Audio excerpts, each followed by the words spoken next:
নমস্কার বন্ধুরা, আমি রণদীপ। হিস্ট্রি দর্পণ এডুকেশনাল চ্যানেলে তোমাদের সকলকে আবারও স্বাগত।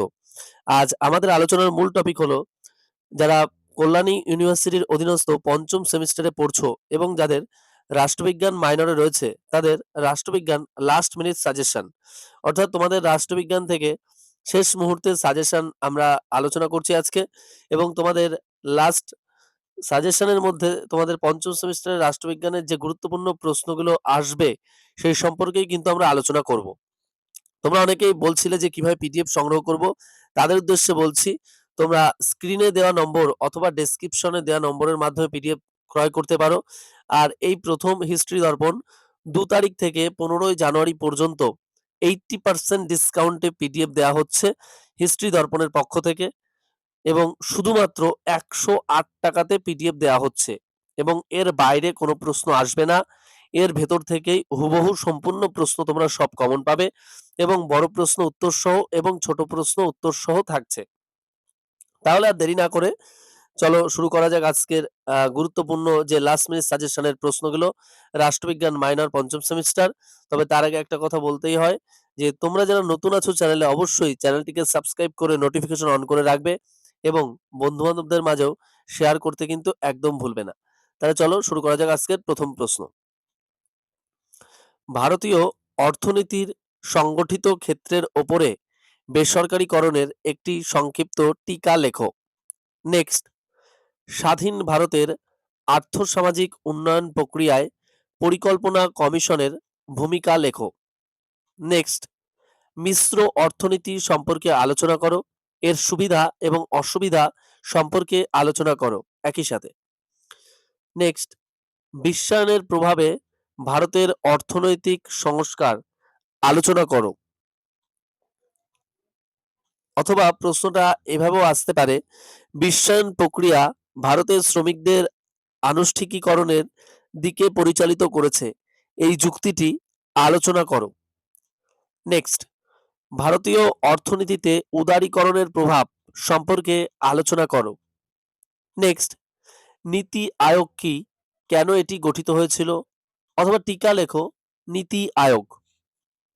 নেক্সট, ভারতের সামাজিক কাঠামোর উপর বেসরকারীকরণের প্রভাব লেখো। নেক্সট, ভারতীয় অর্থনীতির উপর বিলগ্নীকরণের প্রভাব সম্পর্কে আলোচনা করো।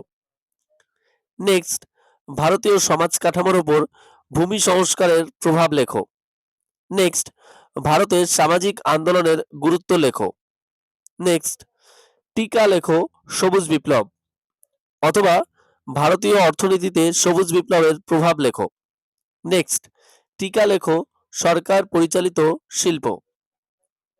নেক্সট, ভারতীয় গণতন্ত্রের উপর নাগরিক অধিকার আন্দোলন সম্পর্কে আলোচনা করো। নেক্সট, টিকা লেখো তেলেঙ্গানার কৃষক আন্দোলন, চিপকো আন্দোলন। নেক্সট, ভারতে দলিত আন্দোলনের কারণগুলি আলোচনা করো। নেক্সট, টিকা লেখো নর্মদা বাঁচাও আন্দোলন, টিকা লেখো তেভাগা আন্দোলন। নেক্সট, টিকা লেখো সাঁওতাল বিদ্রোহ। নেক্সট, স্বাধীনতোত্তর ভারতের উপজাতি আন্দোলনের পরিচয় দাও। নেক্সট, ভারতে নারী আন্দোলন সম্পর্কে আলোচনা করো, অথবা নারী অধিকার আন্দোলন সম্পর্কে আলোচনা করো। নেক্সট, সংগঠিত এবং অসংগঠিত শ্রমের সম্পর্ক আলোচনা করো। নেক্সট, সদ্য স্বাধীন ভারতে কিভাবে উদ্বাস্তু সমস্যার সমাধান হয়েছিল। নেক্সট, ভারতের অর্থনৈতিক অগ্রগতির ক্ষেত্রে পঞ্চবার্ষিকী পরিকল্পনার গুরুত্ব আলোচনা করো।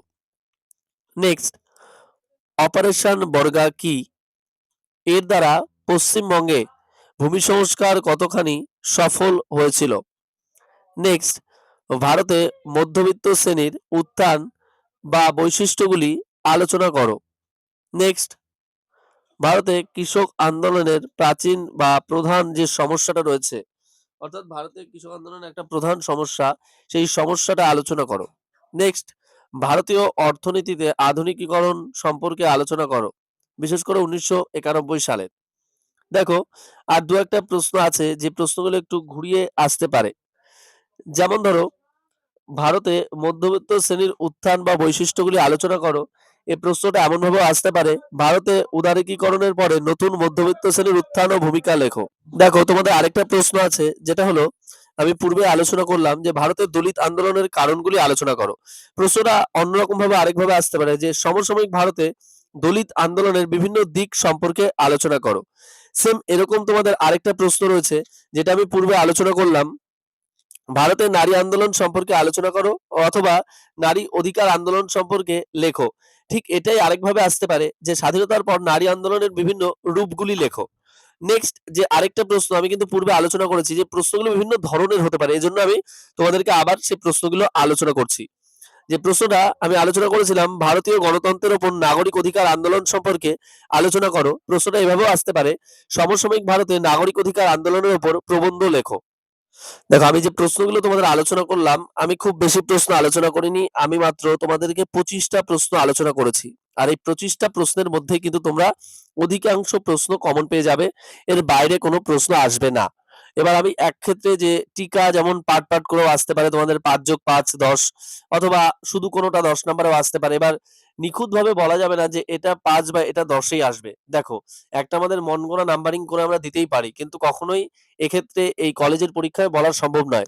কারণ আমরা যে প্রশ্নটা যদি আমরা খুব ভালো করে 10 এ করি, আমরা অনেক ক্ষেত্রে দেখি সেই প্রশ্নটা 5 এ দিয়ে দেয়। আবার যে প্রশ্নটা আমরা ভালো করে 5 এ করে যাচ্ছি, সে প্রশ্নটা অনেক সময় 10 এ দিয়ে দেয়। তো সেক্ষেত্রে আমাদের এমনভাবে প্রিপারেশন রাখতে হবে যাতে সেটা 5 নাম্বারে দিলেও আমরা লিখে আসতে পারি এবং 10 নাম্বারে দিলেও আমরা লিখে আসতে পারি। এজন্য কিন্তু বলা যাবে না যে এটা 5 নাম্বারের কিংবা এটা 10 নাম্বারের। তাই কিছু, কিছু প্রশ্নের ক্ষেত্রে আমরা বলতেই পারি, যেমন ধরো টিকা লেখো সাঁওতাল বিদ্রোহ, টিকা লেখো তেভাগা আন্দোলন, টিকা লেখো সবুজ বিপ্লব। এই প্রশ্নগুলো ধরো 5 নাম্বারের জন্য প্রযোজ্য। অথবা মিশ্র অর্থনীতি সম্পর্কে আলোচনা করো, বা মিশ্র অর্থনীতি কি, নীতি আয়োগ কি, এগুলো 5 নাম্বারের জন্য কিন্তু প্রযোজ্য। কিন্তু আদার্স যে প্রশ্নগুলো রয়েছে সেগুলো কিন্তু তোমাদের 10 এর জন্যই পড়তে হবে। দেখো, তোমরা অনেকেই বারবার করে আমাকে বলছিলে, তাই আমি তোমাদের কিন্তু কল্যাণী ইউনিভার্সিটির অধীনস্থ 5th সেমিস্টার মাইনর রাষ্ট্রবিজ্ঞান লাস্ট মিনিট সাজেশন তোমাদেরকে কিন্তু আমি দিয়ে দিলাম। আর তোমরা এই প্রশ্নগুলো খুব ভালো করে করলে কিন্তু এর বাইরে কোনো প্রশ্ন আসবে না। এবং কেউ যদি মনে করো যে আমরা পিডিএফ সংগ্রহ করতে চাই, তোমরা অবশ্যই করতে পারো। আর যারা পিডিএফ সংগ্রহ করেছো তোমাদের সকলকে অসংখ্য ধন্যবাদ। তোমরা পিডিএফ সংগ্রহ করতে পারো স্ক্রিনে দেওয়া নম্বরের মাধ্যমে, অথবা ডেসক্রিপশনে দেওয়া নম্বরের মাধ্যমে।